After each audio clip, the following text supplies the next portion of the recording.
Good morning, good morning. Another beautiful day on planet Earth, as I always say.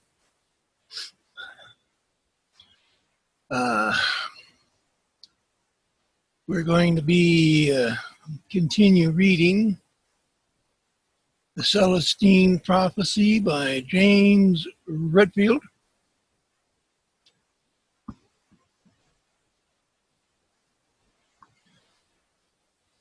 And so,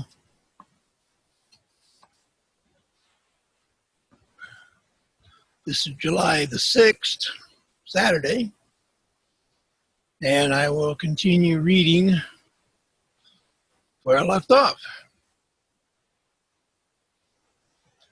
I was still confused. He placed his hand on my shoulder. We are not merely the physical creation of our parents. We are also the spiritual creation. You were born to these two people, and their lives had an irrevocable effect on who you are. To discover your real self, you must admit that the real you began in a position between their truths. That's why you were born there, to take a higher perspective on what they stood for. Your path is about discovering a truth that is higher thesis of what these two people believe. Rascal! I nodded. So how would you express what your parents taught you? I'm not sure, I replied. What do you think? My father thought life was about maximizing his aliveness, his enjoyment of who he was, and he tried to pursue that end. My mother believed more in sacrifice and in spending her time in service to others. Denying herself, she felt this was what the scriptures commanded. And how do you feel about this? I don't know, really. Which viewpoint would you choose for yourself, that of your mother or that of your father? Neither. Life is not that simple. He laughed. You're being vague. I guess I don't know. But if you had to choose one or the other, I hesitated, trying to think honestly. Then the answer came to me. They're both correct, I said, and incorrect. His eyes beamed. How? I'm not sure exactly, but I think a correct life must include both views. The question for you, Father Carl said, is how does one live a life that is both? From your mother, you received the knowledge that life is about spirituality. From your father, you learned that life is about self-enhancement, fun, and adventure. So my life, I interrupted, is about somehow combining the two approaches. Yes, for you, spiritually is the question. Your whole life will be about finding one that is self-enhancing. This is the problem your parents were unable to reconcile. The one they left for you. This is your evolutionary question. Your quest this lifetime. The idea propelled me into deep thought. Father Carl said something else, but I couldn't concentrate on what he was saying. The wane fire was having a calming effect on me. I realized I was tired. Father Carl sat up straight and said, I think you're out of energy for tonight, but let me leave you with one thought. You can go to sleep and never think again of what we have discussed. You can go right back into your old drama. Or you can wake up tomorrow and hold on to this new idea of who you are. If you do, then you can take the next step in the process, which is to look closely at all the other things that have happened to you since birth. If you view your life as one story from birth to right now, you'll be able to see how you have been working on this question all along. You'll be able to see how you came to be here in Peru and what you should do next. I nodded and looked at him closely. His eyes were warm and caring and held the same expression I had seen so often on Will's face and Sanchez's. "Good night, Father Carl," I said, and walked into the bedroom and closed the door. I unrolled my sleeping bag on the floor and fell quickly to sleep.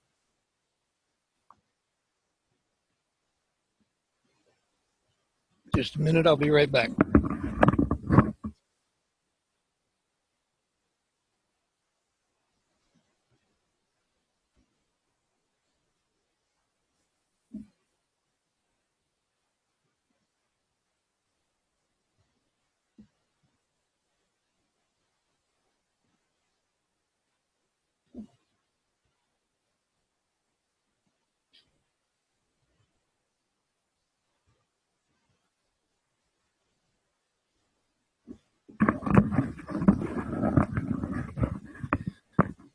Sorry about that, I'm back. I woke up with Will on my mind. I wanted to ask Father Carl what else he knew of Will's plans. As I lay there thinking, still zipped in the sleeping bag, Father Carl walked into the room quietly and began rebuilding the fire. I unzipped the bag and he looked over at me, alerted by the sound. "Good morning," he said. "How did you sleep?" "Okay," I replied, standing. He put fresh kindling on the coals and then larger pieces of firewood. What did Will say he was going to do?" I asked. Father Carl stood and faced me. He said he was going to a friend's house to wait for some information he expected, apparently information about the ninth insight. "What else did he say?" I asked.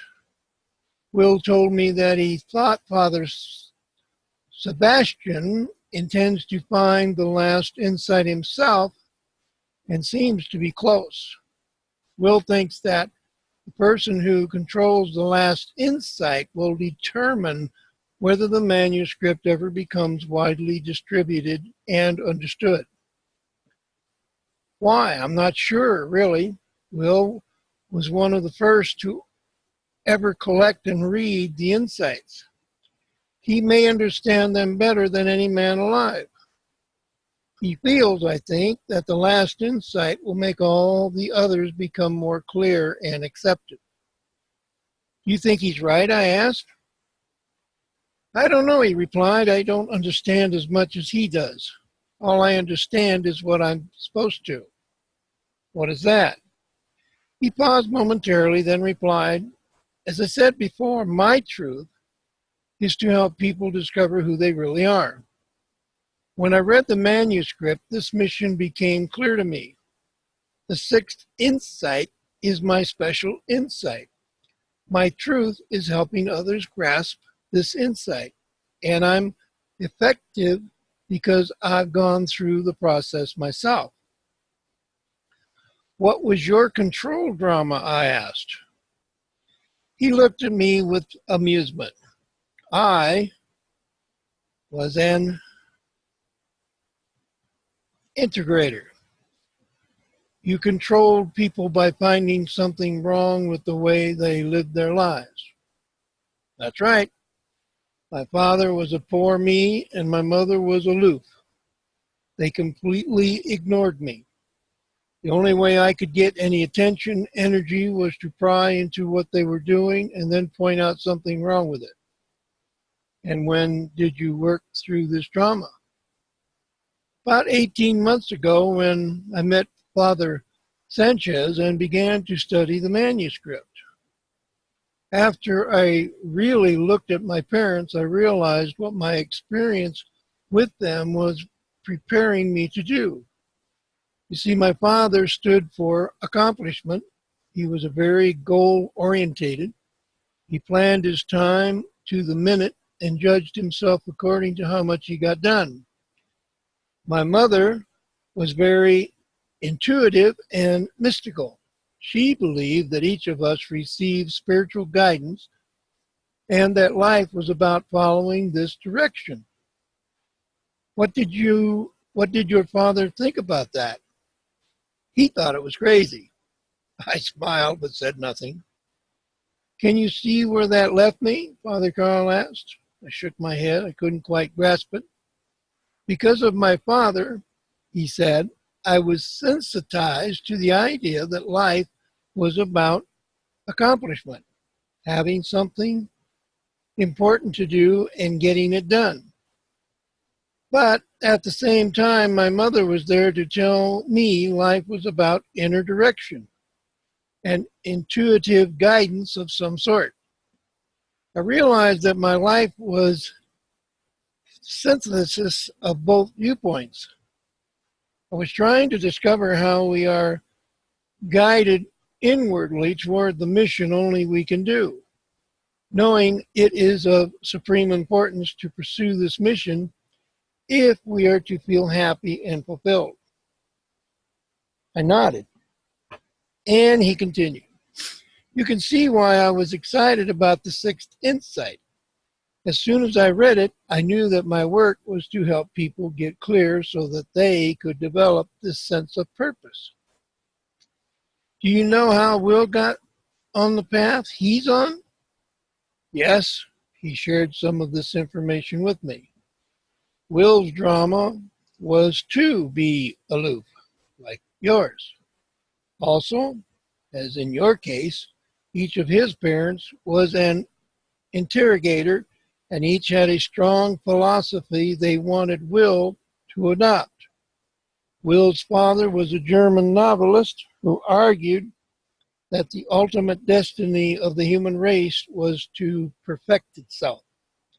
His father never advocated anything but the purest of humanitarian principles, but the Nazis used his basic idea of perfection to help legitimize their murderous liquidation of inferior races.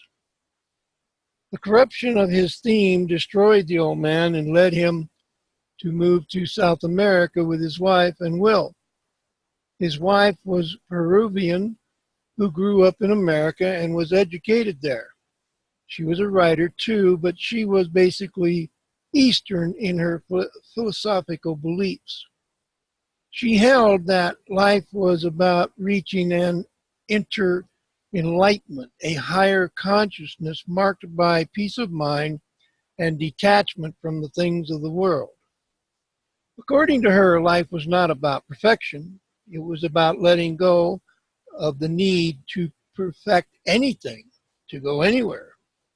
Can you see where this left Will? I shook my head. He was left, Father Carl continued, in a different position. His father championed the Western idea of working for progress and perfection, and his mother held the Eastern belief that life was only about reaching inner peace and nothing else.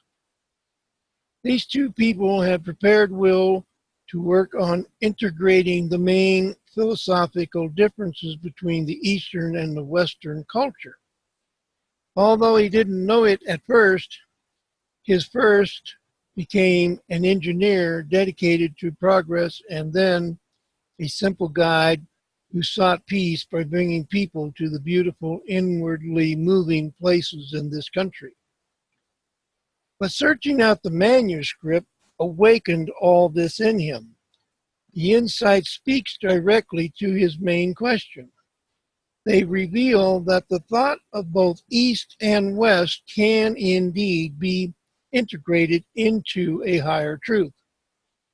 They show us that the West is correct in maintaining that life is about progress, about evolving towards something higher, yet the East is also correct in emphasizing that we must let go of control with the ego. We can't progress by using logic alone. We have to attain a fuller consciousness, an inner connection with God, because only then can our evolution towards something better be guided by a higher part of ourselves. When Will began to discover the insights, his whole life began to flow. He met Jose, the priest, who first found the manuscript and had it translated. Soon after that, he met the owner of Valencia and helped start the research there. And about the same time, he met Julia, who was in business, but was also guiding people to the virgin forest. It was with Julia that Will had the most affinity. They hit it off immediately because of the similarity in the questions they pursued. Julia grew up with a father who talked of spiritual ideas, but in a capricious and fakey way. Her mother, on the other hand, was a college speech teacher, a debater who demanded clear thinking. Naturally, Julia found herself wanting information about spirituality, but insisting that it be intelligible and precise. Will wanted a thesis between East and West that explained human spirituality, and Julia wanted this explanation to be perfectly clear, something the manuscript was providing for both. "Breakfast is ready," Sanchez called from the kitchen. I turned around surprised. I didn't realize Sanchez was up. Without pursuing the conversation any further, Father Carl and I got up and joined Sanchez in a meal of fruit and cereal. Afterwards, Father Carl asked me to take a walk to the ruins with him. I agreed, wanting very much to go there again. Both of us looked at Father Sanchez, and he gracefully declined, explaining that he needed to drive down the mountain and make some phone calls. Outside, the sky was crystal clear, and the sun shone brightly over the peaks. We walked briskly. "Do you think there is a way to contact Will?" I asked. "No," he replied. "He did not tell me who his friends were. The only way would be to drive to Iquitos, a town near the northern border, and I think that might be unsafe right now." "Why there?" I asked. "He said he thought his search would take him to his town. There are many ruins near there. Also, Cardinal Sebastian has a mission nearby. Do you think we'll find the last insight?" "I don't know." He walked in silence for several minutes. Then Father Carl asked, "Have you made a decision about what course to take personally?" "What do you mean?" "Father Sanchez said you were talking at first about going back immediately to the United States, but that lately you seem to be more interested in exploring the insights. How are you feeling now?" "Precautious," I said, "but for the reason I also want to continue. I understand a man was killed right beside you." "That's right." "And still you want to stay?" "No," I said, "I want to get away, save my life. Yet here I am." "Why do you think that is?" he asked. I scrutinized his expression. "I don't know. Do you? Do you remember where we left our conversation last night?" I remembered exactly. We had discovered the question my parents left me with: to find a spirituality that is self-enhancing, that gives one a sense of adventure and fulfillment. And you said if I look closely at how my life has evolved, this question would put my life in a perspective and clear up what's happening to me now. He smiled mysteriously. Yes, according to the manuscript, it will. How does that occur? Each of us must look at the significant turns in our lives and interpret them in light of our evolutionary question. Shook my head, not comprehending. Try to perceive the sequence of interest, important friends, coincidences that have occurred in your life. Weren't they leading you somewhere? I thought about my life since childhood, but could find no pattern. How did you spend your life, your time as you grew up? He asked. I don't know. I was a typical child, I guess. I read a lot. What did you read? Mystery stuff mostly, science fiction, ghost stories, that kind of thing. What happened in your life after that? I thought about the effect of my grandfather had on me and told Father Carl about the lake with the mountains and the mountains. He nodded his head knowingly. And after you grew up, what happened? I went away to college. My grandfather died when I was away. What did you study at college? Sociology. Why? Well, I met a professor I liked. His knowledge of human nature interested me, and I decided to study with him. What happened then? I graduated and went to work. Did you enjoy it? Yes, for a long time. Then things changed. I felt that I wasn't doing what I wanted to do completely. I was working with emotionally disturbed adolescents, and I thought I knew how they could transcend their past and stop the acting out that was so self-defeating. I thought I could help them go on with their lives. I finally realized something was missing in my approach. Then what? I quit. And then an old friend called and told me of the manuscript. Is that when you decided to come to Peru? Yes. What do you think of your experience here? I think I'm crazy, I said. I think I'm going to get myself killed. But what do you think of the way your experience has progressed? I don't understand. When Father Sanchez told me what had happened to you since coming to Peru, he said I was amazed of the series of coincidences that brought you face to face with the different insights of the manuscript just when you needed them. What do you think that means? I asked. He stopped walking and faced me. It means you were ready. You are like the rest of us here. You came to the point where you needed the manuscript in order to continue your life evolution. Think about how the events of your life fit together. From the beginning, you were interested in mysterious topics, and that interest finally led you to study human nature. Why do you think you happened to meet that particular teacher? He crystallized your interest and led you into looking at the greatest mystery, the human situation on this planet, the question of what life is about. Then at some level, you knew that life's meaning was connected to the problem of transcending our past conditioning and moving our lives forward. That's why you were working with those kids.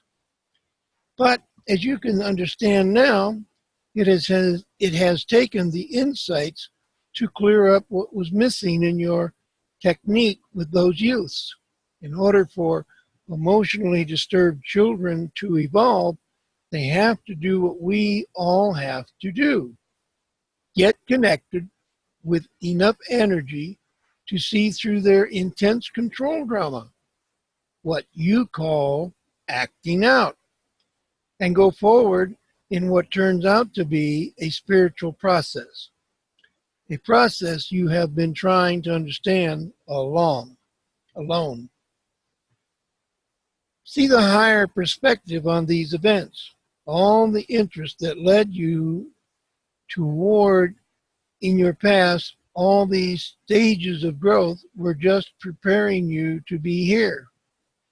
Now, exploring the insights, you've been working on your evolutionary search for a self-enhancing spirituality through your entire life, and the energy you acquire from the natural spot where you grew up.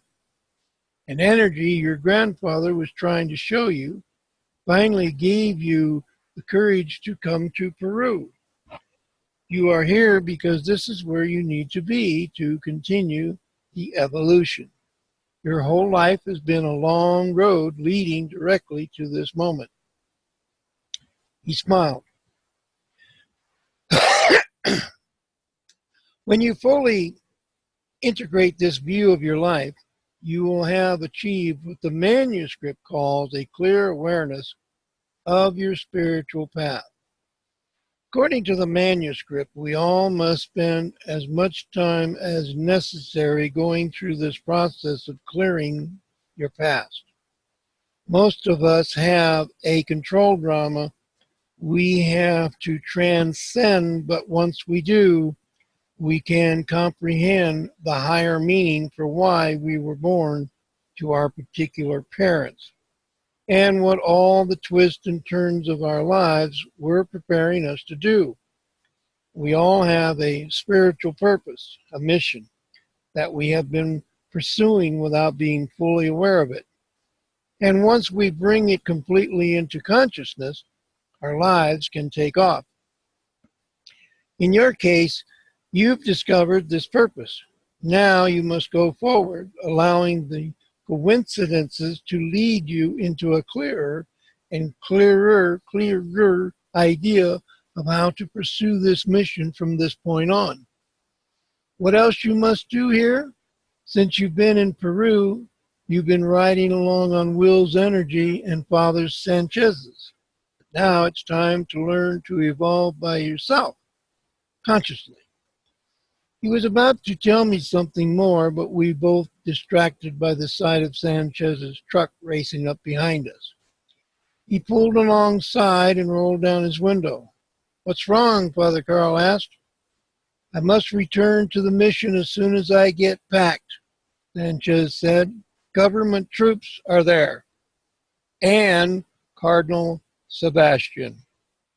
We both jumped into the truck and Sanchez drove back toward Father Carl's house, telling us along the way that the troops were at his mission to confiscate all copies of the manuscript and possibly to close it down. We drove up to Father Carl's house and hurriedly walked inside. Father Sanchez immediately began to pack his belongings. I stood there deliberating on what to do. As I watched Father Carl approach the other priest and said, "I think I should go with you." Sanchez turned. "Are you sure?" "Yes, I believe I should." "For what purpose?" "I don't know yet." Sanchez stared at me for a moment, then returned to packing. "If you think that is best." I was leaning against the door frame. "What should I do?" I asked. Both men looked at me. "That's up to you," Father Carl said. I just stared. "You'll have to make the decision," Sanchez interjected. I couldn't believe they were so detached about my choice. To go with them meant certain capture by the Peruvian troops, yet how could I stay here alone? "Look," I said, "I don't know what to do. You two must help me. Is there anyone else who can help me?" Both men looked at one another. "I don't think so," Father Carl said. I looked at them, a knot of anxiety growing in my stomach. Father Carl smiled at me and said, "Stay centered. Remember who you are." Sanchez walked over to a bag and pulled out a folder. "This is a copy of the Sixth Insight," he said. "Perhaps it will help you decide what to do." As I looked took the copy, Sanchez looked at Father Carl and asked, "How long before you can leave?" "I'll need to contact some people," Father Carl said. "Probably an hour." Sanchez looked at me. "Read and think for a while, then we will talk." Both men returned to their preparations, and I walked outside and sat down on a large rock, then opened the manuscript. It echoed exactly the words of Father Sanchez and Father Carl. Clearing the past was a precise process of becoming aware of our individual ways of controlling learned in childhood. And once we could transcend this habit, it said, we would find our higher selves and our higher evolutionary identities.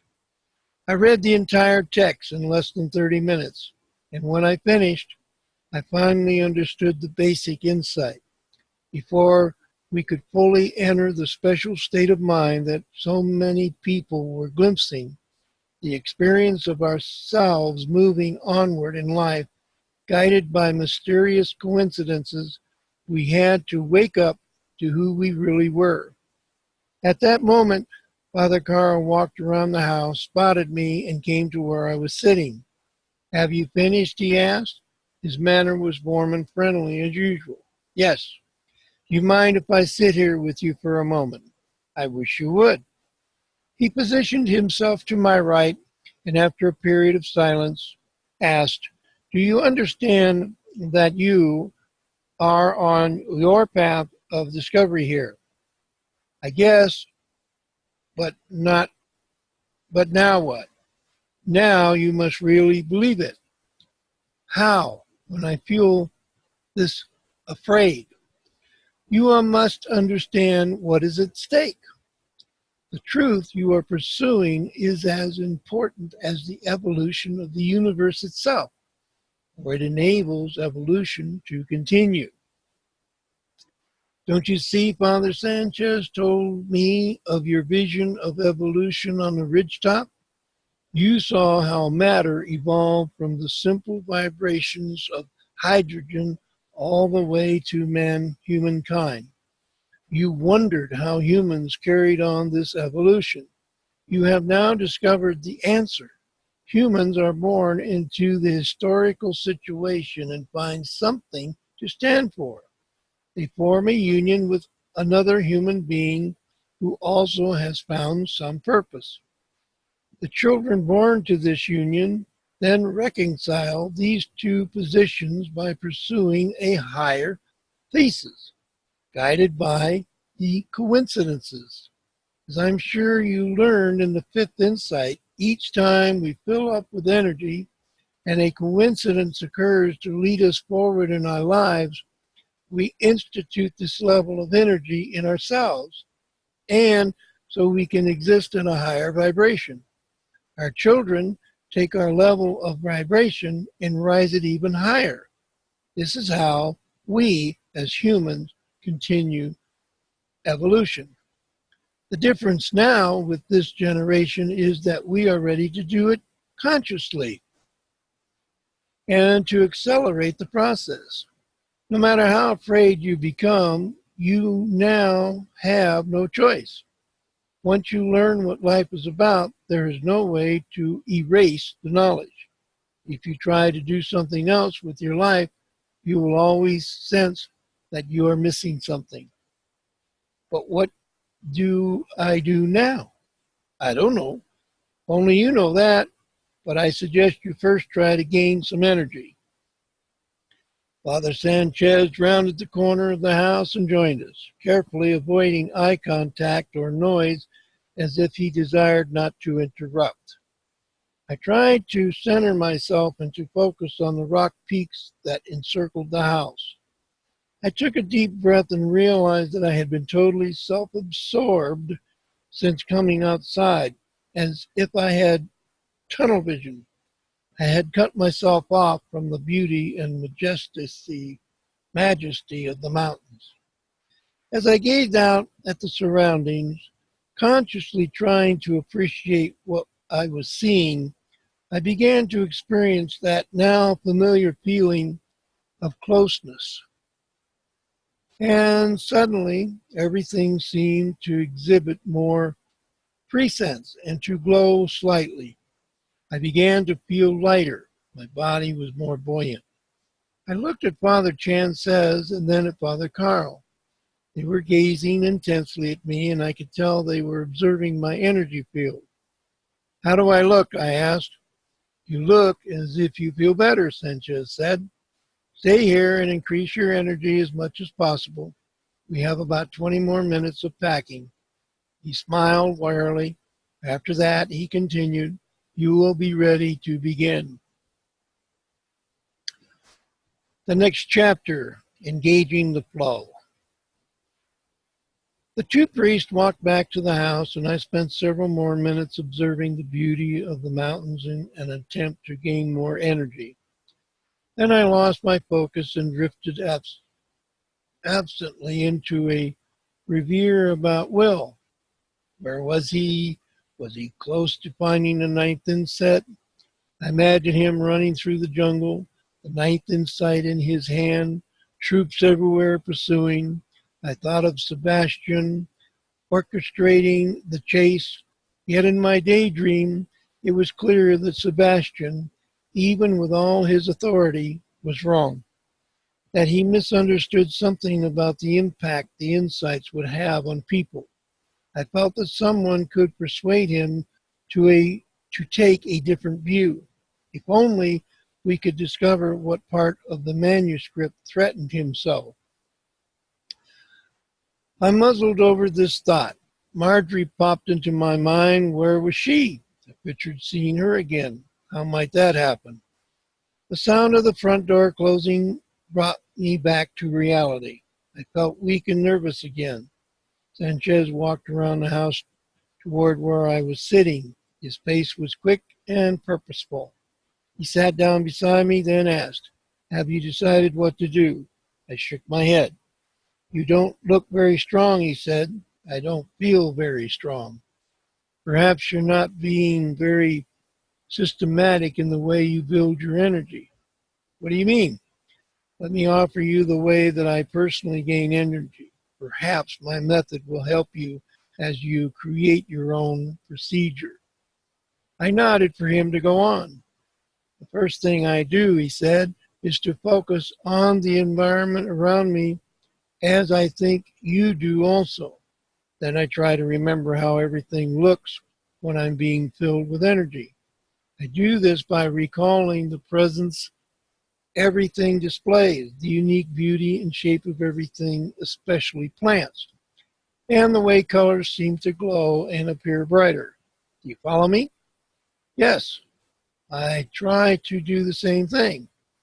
Then he continued, I try to experience that feeling of closeness, the feeling that no matter how far away something is, that I can touch it, connect with it, and then breathe it in. Breathe it in? Did Father John not explain this to you? No, he didn't. Sanchez appeared confused. Perhaps he intended to come back and tell you about it later. Often he's very dramatic. He walks away and leaves his pupil alone to ponder what he has taught. Then he shows up later at just the right time to add something else to the instructions. I suppose he intended to talk with you again, but we left too quickly. I'd like to hear about it, I said. Do you remember the feeling of buoyancy that you experienced on the ridgetop? He asked. Yes, I said. To regain this buoyancy, try to breathe in the energy with which I have just connected. I have been following along as Sanchez spoke. Just hearing his procedure was increasing my connection. Everything around me had increased in precise and beauty. Even the rocks seemed to have a whitish glow, and Sanchez's energy field was wide and blue. He was now taking deep, conscious breaths, holding each one 5 seconds before exhaling. I followed his example. When we visualize, he said, that each breath pulls energy into us and fills us like a balloon. We actually become more energized and feel much lighter and more buoyant. After several breaths, I began to feel exactly that way. After I breathed in the energy, Sanchez continued, I check to see if I can have the right emotion. As I told you before, I consider this a true measure of whether I'm really connected. You're speaking of love? That's correct. As we discussed at the mission, love is not an intellectual concept or a moral imperative or anything else. It is a background emotion that exists when one is connected to the energy available in the universe, which of course is the energy of God. Father Sanchez was gazing at me, his eyes slightly out of focus. There, he said, you've reached it. That's the level of energy you need to have. I'm helping you some, but you are ready to maintain it on your own. What do you mean, you're helping me some? Father Sanchez shook his head. Don't worry about that now. You'll learn about it later, in the 8th insight. Father Carl walked around the house, then looked at both of us, as though pleased. As he approached, he glanced at me. Have you decided yet? The question irritated me. I fought against the resulting loss of energy. Don't fall back into your aloof drama, Father Carl said. You can't avoid taking a stand here. What are you thinking you need to do? I'm thinking anything, I said. That's the problem. Are you sure? Thoughts feel different once you get connected with the energy. I gave him a puzzled look. The words you have habitually willed through your head in an attempt to logically control events, he explained. Stop. When you give up your control drama, as you fill up your inner energy, other kinds of thoughts will enter your mind from a higher part of yourself. These are your intuitions. They feel different. They just appear in the back of your mind, sometimes in a kind of daydream or mini vision, and they come to direct you, to guide you. I still don't understand. Tell us what you were thinking about when we left you alone earlier, Father Carl asked. I'm not sure I remember it at all, I said. Try. I tried to concentrate. I was thinking about Will, I guess, about whether he was close to finding the 9th insight and about Sebastian's crusade against the manuscript. What else? I was wondering about Marjorie, about what happened to her, but I don't understand how this helps me know what to do. Let me explain, Father Sanchez said. When you have acquired enough energy, you are ready to consciously engage evolution, to start it flowing, to produce the coincidences that will lead you forward. You engage your evolution in a very specific way. First, as I said, you build sufficient energy, then you remember your basic life question, the one your parents gave you, because this question provides the overall context for your evolution. Next, you center yourself on your path by discovering the immediate smaller questions that currently confront you in life. These questions always pertain to your larger question and define where you currently are in your lifelong quest.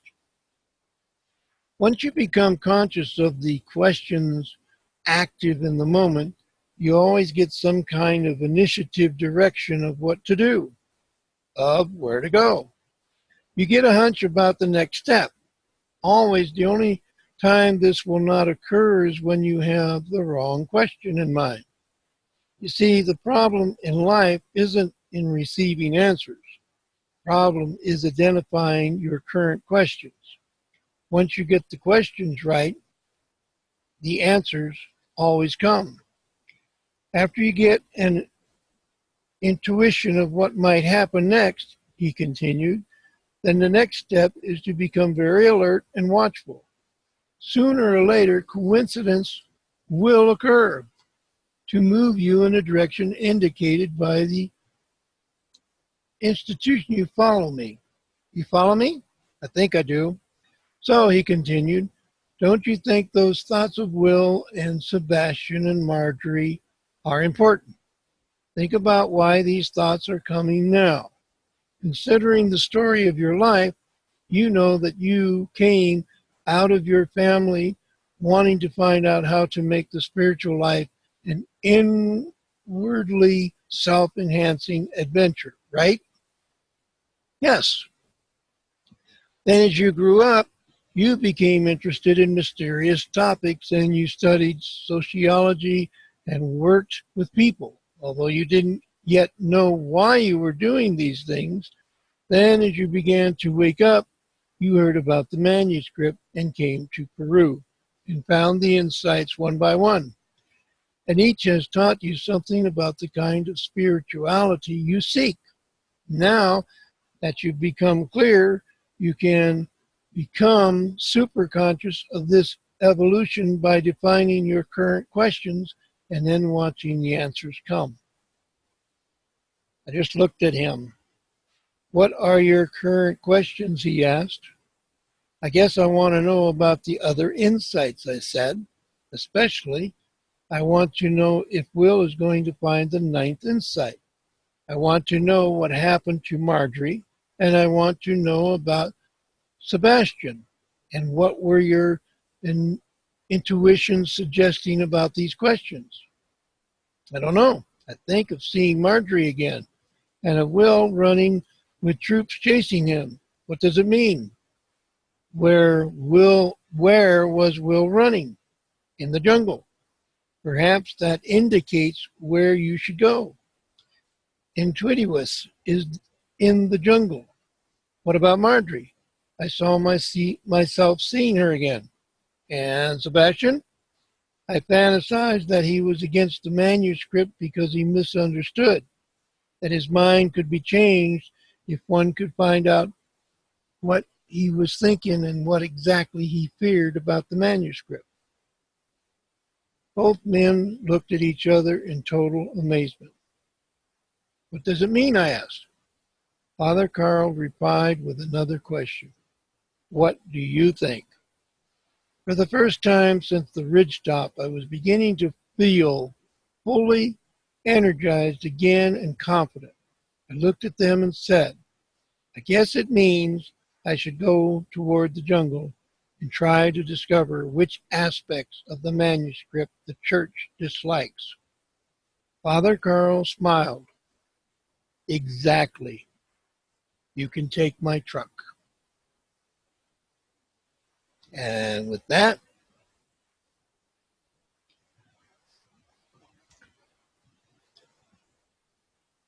we will stop for today.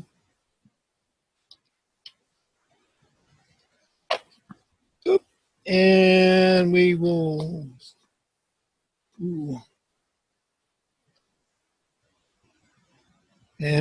continue. I believe that'll be on Tuesday because today is Saturday. So I hope everybody's enjoying what I'm doing here. And I hope you come back and listen to each one of these concepts because they're extremely interesting. And I hope to see you on Tuesday. So everybody have a great and wonderful day. And I'll see you then. Bye-bye.